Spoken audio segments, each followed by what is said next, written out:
Taylor. Much, Madam Chair. I'd like to start by congratulating the honourable member for Wolverhampton West, who gave such a clear and comprehensive explanation of the flaws of short sentences, and I congratulate him for that.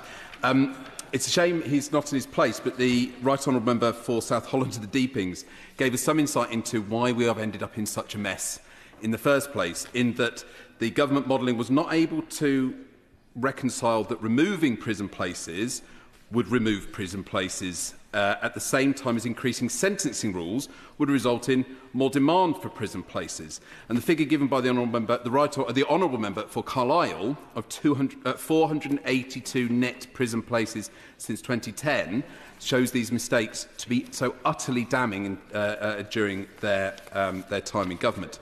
I'd like to move on to speak specifically in favour of New Clause 6 and New Clause 39.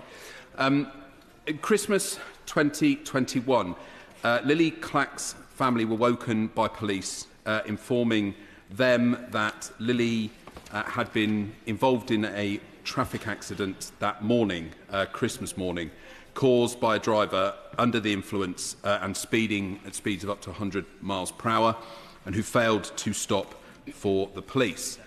Following the accident, heroic local residents rushed to the scene with fire extinguishers, but Lily sadly died in hospital 3 days later.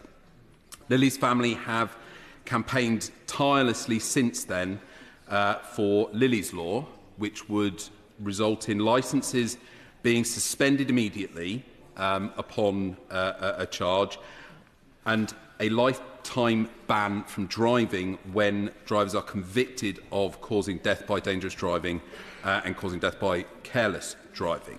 So I speak specifically in favour of New Clause 6, tabled by the honourable and gallant member for Huntingdon, which would apply the lifetime ban, but also New Clause 39, tabled by my friend the honourable member for Chichester, that applies the suspension of driving licences during bail for driving-related offences. So these clauses together would deliver the objectives of Lily's Law and would provide both the punishment and the deterrent for those who step into a car under the influence, or who do not take care required when driving, which, let's remember, is a privilege and not a right. I'd also like to speak briefly in favour of New Clause 30 and encourage members across the House to support the long overdue ending or resentencing, of all prisoners currently held under an IPP. As of the end of 2024, more than 2,000 people were held under an IPP, which is an ongoing scandal and a tragedy for those individuals. The government claims that the jail terms are a grave injustice, but they are failing to move quickly enough. This amendment would force them to act. As the Right Honourable Member for Hammersmith and Chiswick so clearly explains, there is a need for action. I hope he and his colleagues can be persuaded to support the New Clause 30 in the absence of another measure to do so, which is so badly required. And finally, I'd like to mention New Clause 40 on providing training during the period an individual is on remand.